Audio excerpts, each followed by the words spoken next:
इतिहास में जब भी कोई कौम इल्म, ताकत और तहजीब के शिखर पर होती है तो दुनिया उसे गोल्डन एज कहती है, गोल्डन एज। लेकिन जब वही कौम आपस में बढ़ जाती है तो वही इतिहास उसे सबसे बड़ा सबक भी बना देता है।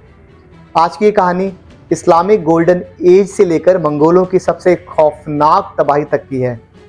ये कहानी इल्म की, ताकत की, घमंड की और गलत फैसलों की, और लेकिन फिर एक बार एक शानदार वापसी की भी है।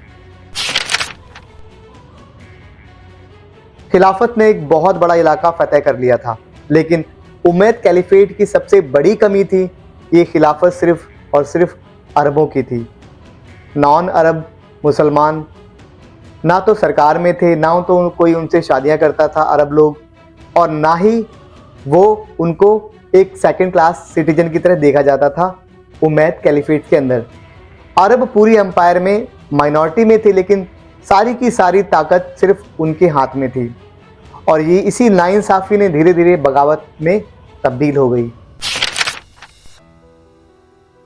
उमैयदों के खिलाफ उठी बगावत से सत्ता में आई अब्बासिद कैलिफेट। अब राजधानी बनी बगदाद, और यहीं से शुरू हुआ Islamic golden age.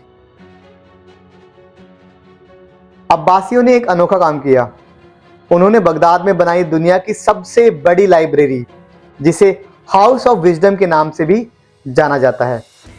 House of wisdom के अंदर ग्रीक, फारसी, रोमन किताबें ट्रांसलेट हुई, और अरबी दुनिया की सबसे ताकतवर लैंग्वेज भी बन के उभरी, और साइंटिस्टों को पहली बार सरकार से फंडिंग मिली रिसर्च के लिए, और यहीं से उभरे अल ख्वारिज़मी, जिन्होंने दुनिया को अलजेब्रा दी।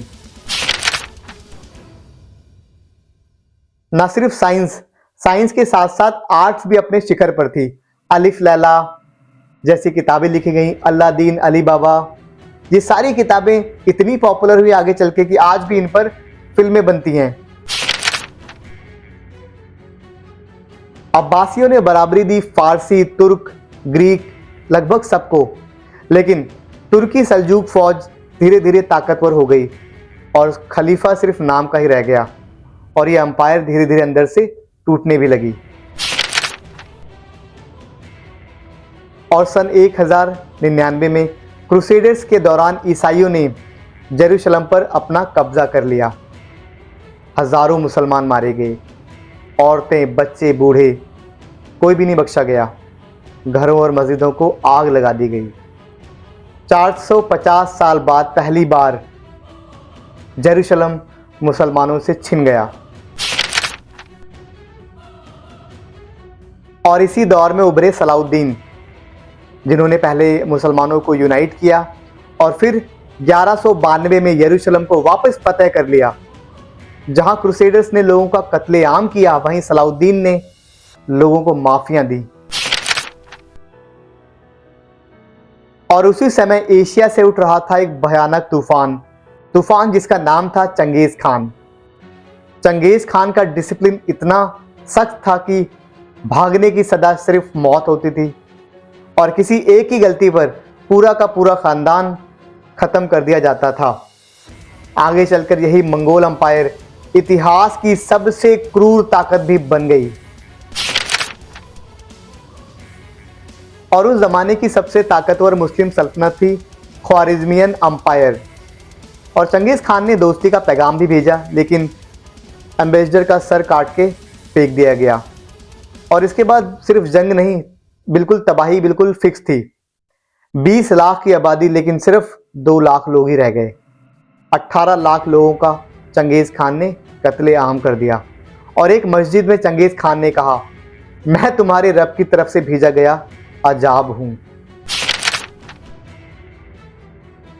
और फिर आगे चलकर 1258 में हुलगू खान ने बगदाद को फतेह कर लिया, खलीफा को भी कत्ल कर दिया, और हाउस ऑफ विजडम लगभग जला दी गई। 500 साल पुरानी अब्बासी खिलाफत यहीं खत्म हो गई। 1260 में बैटल ऑफ आइन जलूत पहली बार मंगोल हारे, और उनकी एक्सपेंशन जैसे थम सी गई। वक्त के साथ साथ मंगोल इस्लाम से भी मुतासिर हुए, और आगे चलकर इसी नस्ल से आए तैमूर, बाबर और मुगलिया सल्तनत भी। हज़रत उमर और चंगेज़ खान दोनों ने बड़ी एम्पायर बनाई, लेकिन एक को इंसाफ के लिए याद किया जाता है, लेकिन दूसरे को जुल्म के लिए।